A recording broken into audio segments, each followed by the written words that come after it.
پھر اس کے بعد ارشاد فرمایا اما یبلغن عندک الکبر احدہما او کلاہما فلا تقل لہما اف ولا تنہرہما. اللہ. ٹھیک ہے کہ اگر وہ بڑھاپے کی منزل تک پہنچ جائے ان دونوں میں سے ایک یا دونوں, تو اس وقت ان کے سامنے اف تک نہ کہنا اور ان کو جھڑکنا نہیں. جھڑکنا کہتے ہیں مثلا ہاتھ کے اشارے سے جو ہے آپ ناگواری کا اظہار کریں, جھڑکنا تک نہیں. اور ان کے ساتھ جب بات کر لیں تو قول کریم کے ساتھ بات کر لیں, اچھے انداز میں آپ ان کے ساتھ بات کر لیں. واخفض لہما جناح الذل من الرحمہ, پھر اپنے احترام کا پر ان کے سامنے بچھا کر رکھ لیں.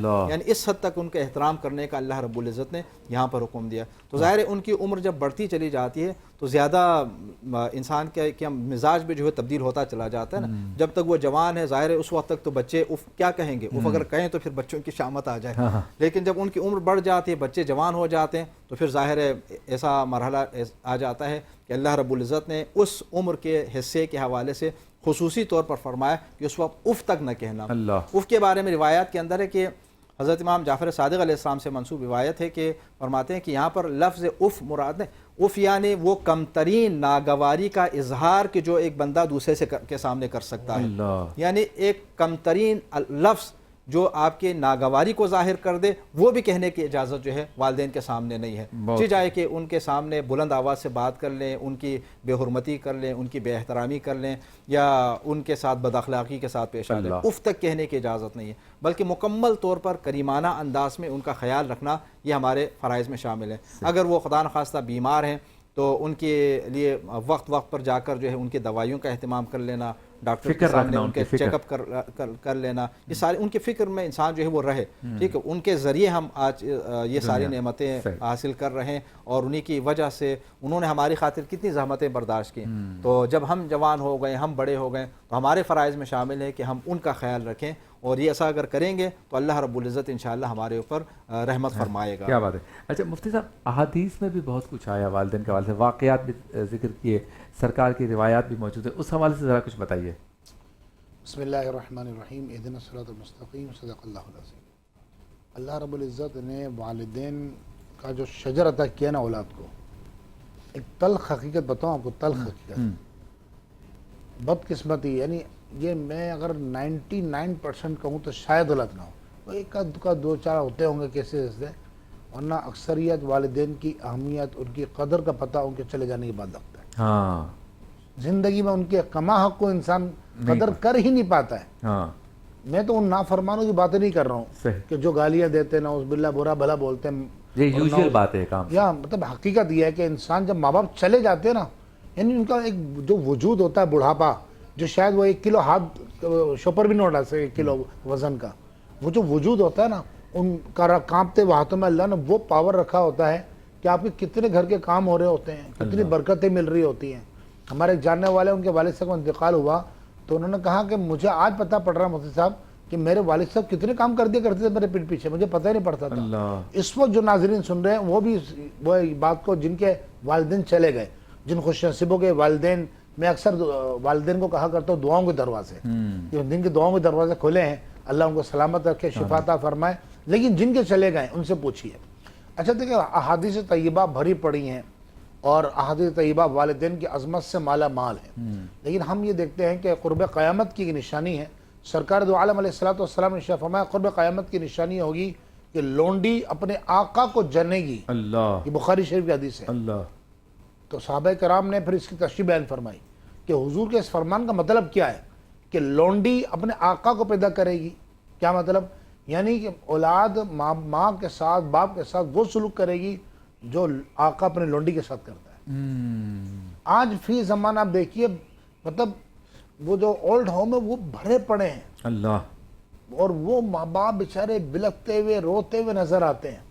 سرکار دو عالم علیہ الصلوۃ والسلام نے اس سے بڑی کیا, ترمذی شریف کی روایت ہے, اور الترغیب والترہیب کے اندر بھی حدیث پاک ہے, اور اس حدیث کے راوی حضرت عقبہ بن عامر یہ روایت کرتے ہیں کہ نبی کریم علیہ الصلوۃ والسلام نے ارشاد فرمایا کہ حضور کی بارگاہ میں ایک شخص آیا. حضرت کمال حدیث ہے, جب یہ انسان یہ حدیث پڑھتا ہے نا, خدا کی قسم اس کو رشک آتا ہے کہ میرے والدین حیات ہیں. اللہ. حضور کی بارگاہ میں شخص آیا, اس نے آ کر عرض کیا, یا رسول اللہ مجھ سے ایک بہت بڑا گناہ ہو گیا ہے.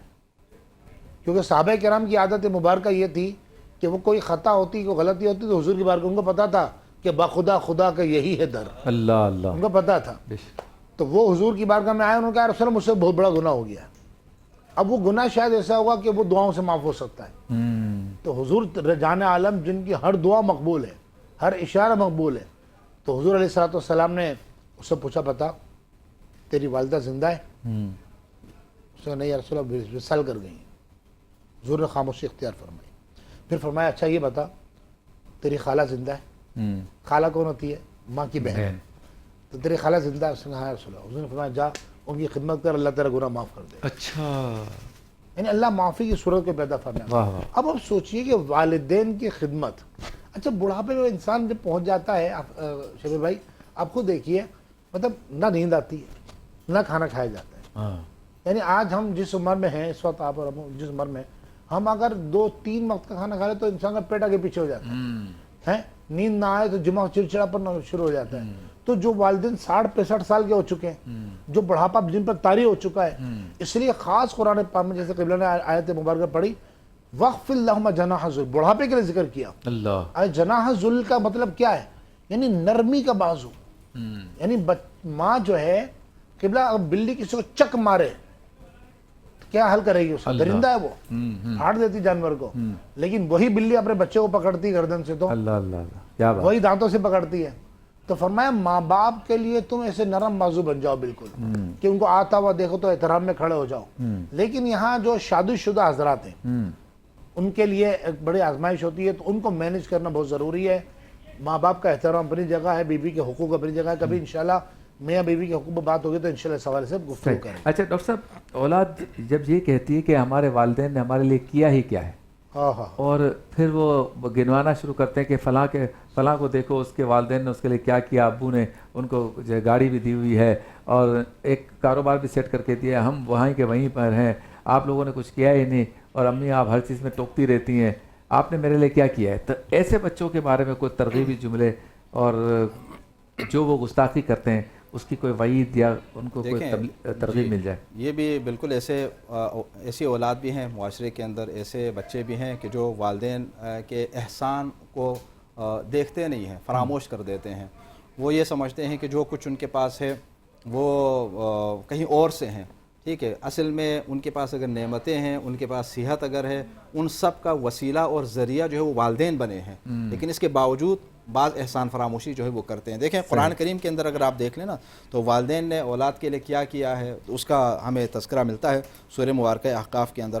وَوَصَّيْنَا الْإِنسَانَ بِوَالِدَيْهِ إِحْسَانًا, حکم, اور ہم نے انسان کو اپنے ماں باپ پر احسان کرنے کا حکم دیا. پھر اس کا خاص طور پر ماں کا تذکرہ یہاں پر اللہ رب العزت فرماتا ہے, حَمَلَتْهُ أُمُّهُ كُرْهًا وَوَضَعَتْهُ كُرْهًا, اور اس کے بعد اس کی ماں نے تکلیف سہ کر اسے پیٹ میں اٹھائے رکھا, اور تکلیف اٹھا کر اسے جنا, اور اس کے حمل اور دودھ چھڑانے میں 30 ماہ لگ جاتے ہیں, یہاں تک کہ جب وہ رشد کامل کو پہنچا اور 40 سال کا ہونے لگا تو کہنے لگا کہ میرے رب مجھے توفیق دے کہ میں تیری اس نعمت کا شکر ادا کروں. تو یہاں پر اگر آپ دیکھیں تو والدین کے اوپر احسان کے تذکرے کے بعد ماں کی جانب سے اولاد کے اوپر جو احسان ہے اس کا اللہ تعالیٰ نے خاص طور پر یہاں پر تذکرہ فرمایا ہے.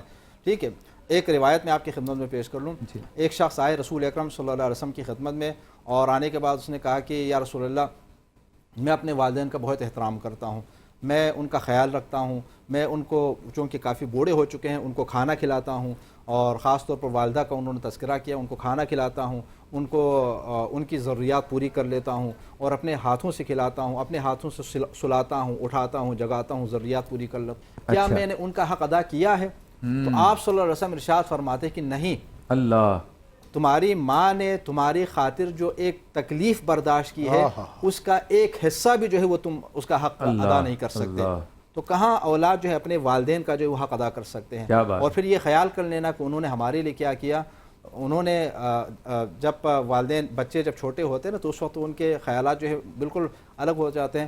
یہی والدین ہوتے ہیں کہ جو بچے کی معمولی تکلیف کی بنیاد پر جو ہے وہ سوتے تک نہیں ہیں, کئی دنوں تک انہیں نیند نہیں آتی, لیکن اپنے بچے کی خاطر جو ہے وہ کیا ہے جاگتے رہتے ہیں. لیکن وہ بچہ بڑا ہو کر جو ان ساری چیزوں کو فراموش کر لیتا ہے. بچے کو اگر نیند نہ آ جائے, بچہ اگر تکلیف میں ہو, والدین جو ہے وہ نہیں سوئیں گے لیکن بچے کو سلائیں گے, بچے کے آرام کا بندوبست وہ کر لیں گے.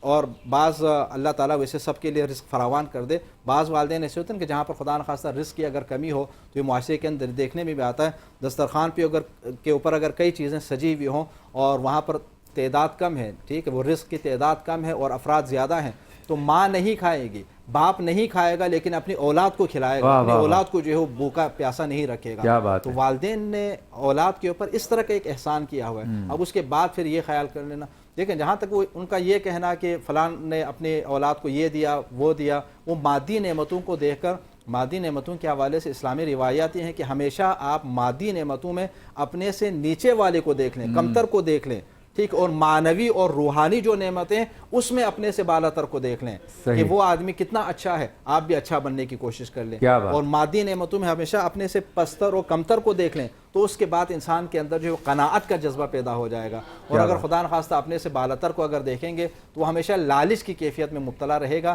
اور جب لالچ کی کیفیت میں مبتلا رہے گا تو اس کی اپنی زندگی سکون سے نہیں گزرے گی, کسی اور کا کچھ نہیں ہوگا, اس کی اپنی زندگی سکون سے نہیں گزرے گی. تو اس لیے ایسی اولاد کو جو اپنے والدین کے احسانات کا قدر کرنا چاہیے اور ان کا شکر گزار ہونا چاہیے کہ انہوں نے کتنی زحمتوں کے ساتھ, ظاہر ہے والدین جو بھی محنت کرتے ہیں وہ اگر صبح سویرے اگر نکلتے ہیں گھر سے اور رات گئے اگر وہ واپس آتے ہیں تو کس کی خاطر؟ اپنے بچوں کی خاطر. آپ ان سے پوچھیں آپ یہ محنت کیوں کریں؟ وہ بچوں کی خاطر, بچے بڑے ہو رہے ہیں تو ان کی ضروریات کا خیال رکھنے کی خاطر وہ دن کی گرمی اور سردیوں کے موسم میں سردی برداشت کر رہے ہیں اور ساری تکالیف برداشت کر رہے ہیں. اور پھر یہ بچے جب جوانی کے منزل پر پہنچ جائیں تو ناشکری اگر کر دیں تو پھر اللہ رب العزت کے ہاں ان کو حساب دینا ہوگا. اللہ, تو وہ بچے جو کہ جوان ہونے کے بعد اپنے والدین کو یہ کہتے ہیں کہ آپ نے ہمارے لیے کیا ہے, ان کو یہ بات تب پتہ چلے گی جب ان کے اپنے بچے ہوں گے اور وہ آدھی رات کو جب آپ کو اٹھائیں گے, آپ کتنے ہی تھکے ہوئے ہوں, آپ ان کے لیے اٹھیں گے, ان کی گندگیاں صاف کریں گے تو آپ کے والدین نے بھی آپ کی گندگیاں صاف کی ہیں. یہ وہ ماں ہے, جب آپ نوالا چبا نہیں سکتے تھے نا, آپ کے منہ میں دانت نہیں تھے تو وہ نوالے کو چباتی تھی, پیستی تھی, پھر آپ کے منہ میں ڈالتی تھی. یہ وہ ماں ہے جو آپ کے ساتھ کسی دعوت پہ آتی, اچھے کپڑے پہنے ہوئے ہوتے, لیکن جب آپ پوٹی پیشی کرتے تھے تو پہلے ہی اس کو دھلوانے کے لیے واش روم تلاش کرتی تھی. اس نے کبھی نہیں دیکھا کہ میری فیشن کا کیا ہوگا, میرے آرام کا کیا ہوگا, میرے ارمانوں کا کیا ہوگا. اس نے آپ کے لیے سارے ارمان, ساری چیزیں قربان کی ہیں. یہ وہ باپ ہے جس نے جو محنت کی, جو کام کیا, جو مشقتیں برداشت کی, جو لوگوں کی باتیں سنی, اس لیے کہ میری اولاد جو ہے وہ سکھی رہے. اور آج اولاد کیا کر رہی ہے, ان کو اولڈ ایج ہومز میں داخل کروا دیتی ہے اور کہتی ہے اب ہم کیا کریں, وہ آپ کو سنبھالیں گے, ماں میرے گھر میں بیٹھی ہوئی ہے, میرے اوپر بوجھ ہے, باپ میرے اوپر بوجھ ہے, میں آپ لوگوں کو نہیں سنبھال سکتا, آپ کو میں وہاں داخل کروا رہا ہوں. حقوق والدین کے موضوع پہ گفتگو ہو رہی ہے. اچھا مفتی صاحب یہ بتائیں, بدتمیزی کرنا, والدین کے ساتھ بدتمیزی کرنا, ورڈز یوز کرنا اور کرتے رہنا, ایسا نہیں کہ کبھی کبھی ایسا ہوا, اتنی حقارت کے گھر میں آئے تو غصہ ماں پہ نکالا, باپ پہ نکالا, اور کوئی اور مسئلہ جو باہر سے لے کے آئے تو سارے کی سارا نزلہ جو ہے نا ماں باپ پہ, پھر کھانے میں نمک کا مسئلہ ہو یا ٹی وی نہیں دیکھنے دیتے یا فلاں. اس میں جو جملے ادا کیے جا رہے ہیں وہ ایسے کیے جا رہے ہیں کہ لگے ہی نہ کہ یہ اولاد اپنے والدین سے بات کر رہی ہے. ایسی اولاد کے لیے کیا وعید ہے؟ اللہ رب العالمین ایسے اولاد کو ہدایت عطا فرمائے, کیونکہ وہ صرف اور صرف اپنے لیے جہنم کا سامان کر رہی ہے. دیکھیے شرعی مسئلہ یہ ہے کہ کسی بھی کافر کی تعظیم کرنا جائز نہیں ہے, لیکن اگر والدین کافر ہونا تو ان کی بھی تعظیم کرنے کا حکم دیا گیا, ان کا کہنا ماننے کا حکم دیا گیا. اور قرآن مجید فرقان حمید میں فرمایا وَإِن جَاهَدَاكَ عَلَىٰ أَن تُشْرِكَ بِي مَا لَيْسَ لَكَ بِهِ عِلْمٌ فَلَا تُطِعْهُمَا. فرمایا صرف ایک چیز میں ان کی نافرمانی کرنی, کب؟ جب وہ اللہ کی نافرمانی کہیں. اچھا, اس کے علاوہ ان کا حکم بجا لانا واجب ہے. اور سرکار دو عالم علیہ السلام حضرت عبداللہ ابن عمر کی روایت ہے, حضرت عبداللہ ابن عمر فرماتے ہیں کہ قیامت کے دن اللہ تعالیٰ 3 لوگوں کی طرف نظر رحمت نہیں فرمائے گا. اچھا, اور دیکھنا تک گوارا نہیں فرمائے گا, اور یہ نسائی شریف کی حدیث مبارکہ ہیں. تو عبداللہ ابن عمر کہتے ہیں رسول اللہ نے فرمایا کہ 3 لوگ ایسے ہوں گے جن کی طرف اللہ دیکھنا تک گوارا نہیں کرے گا. ایک تو عادی شرابی, دوسرا زانی, اور تیسرا وہ شخص جس نے والدین کے ساتھ بدسلوکی کی. اللہ اللہ. تو یہ قیامت کا دن تو وہ سب اللہ کی رحمت کو تکرے ہوں گے, اور یہ ماں باپ سے بدتمیزی کرنے والا. لیکن سوال پیدا یہ ہوتا ہے کہ یہ والدین کے ساتھ انسان، حالانکہ سب یہ باتیں جو سن رہے ہیں نا، جو اس وقت بدتمیز بچے سن رہے ہوں گے، وہ بھی یہ بات سمجھتے ہیں کہ والدین کا مقام ہے، مرتبہ ہے. اس کی وجہ کیا ہے؟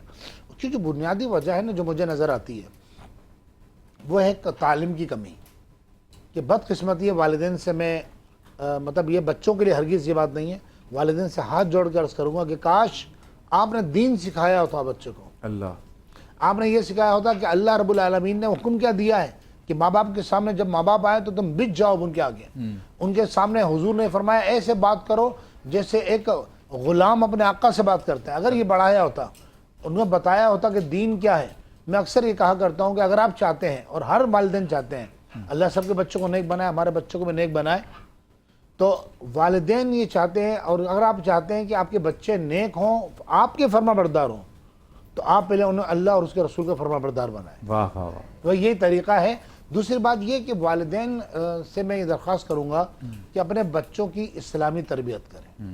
انہیں بتائیں کہ ماں باپ، کیونکہ بچہ دیکھیں، بچہ اکثر بزرگوں نے کہا ہے کہ بچہ ایک کورا کاغذ ہے. آپ جو اس پہ تحریر لکھ دیں گے نا وہ مٹے گی نہیں، وہ لکھ دی گئی. اسی طرح اس کو بتایا ہوتا کہ بھائی بیٹا ماں باپ کے مقام کیا ہے، وہ باہر جاتا ہے، وہ اس کو ہم نے کیا کرتے ہیں، ماں باپ کیا کرتے ہیں بدقسمتی سے کہ جب وہ بچہ کھانا نہیں کھا رہا، چھوٹا سا ہوتا ہے، تو اس کو موبائل پکڑا دیتے ہیں، موبائل سامنے رکھ دیا، اب ماں اس کو سیریلک وغیرہ کچھ بھی چمچ سے کھلا رہی ہے. اب وہ 6 مہینے 8 مہینے یہ سلسلہ چلتا ہے، اور اس کے بعد نتیجہ کیا ہوتا ہے؟ نتیجہ یہ ہوتا ہے کہ بچے کو والدین تو بعد میں آتے ہیں، اب اس میں بدتمیزی بھی سکھائی جاتی ہے، صحیح. ماں باپ کا مذاق اڑانا بھی سکھایا جاتا ہے، ایسے جملے سکھائے جاتے ہیں، باپ کا مذاق اڑانا، باپ کا مذاق، والدین کا مذاق. تو یہ حدیث پاک میں فرمایا کہ حضور نے، حدیث صحیح بخاری مسلم کی حدیث ہے، حضور علیہ الصلوۃ والسلام ایک مرتبہ ممبر پر تشریف فرما ہوئے اور پھر پہلی سیڑھی پر قدم مبارک رکھا، فرمایا رغم انف، قال رغم انف ثم رغم انف ثم رغم انف. تو صحابہ نے پوچھا رسول اللہ یہ کیا معاملہ ہے اور یہ جملے کیا ہیں؟ حضور علیہ السلام نے فرمایا جبریل میرے پاس آئے، جب میں پہلی سیڑھی پہ میں نے قدم رکھا ممبر کی، تو میں نے کہا رغم انف، اس کی ناک خاک آلود ہو جائے. اچھا. جان عالم، سرور عالم، سرکار دو عالم علیہ الصلوۃ والسلام فرما رہے ہیں، بد دعا دے رہے ہیں حضور، فرمایا رغم انف، اس کی ناک خاک آلود ہو. تو جبریل نے اس پہ آمین کہا. اللہ. تو یا رسول اللہ کس چیز پہ آمین کہا؟ میں نے کہا اس کی ناک خاک آلود ہو کہ جس کو والدین بڑھاپے میں ملیں، یعنی ان کو بڑھاپا دیکھے والدین کا، اور ان کی خدمت کر کے جنت میں داخل نہ ہو. اللہ اللہ.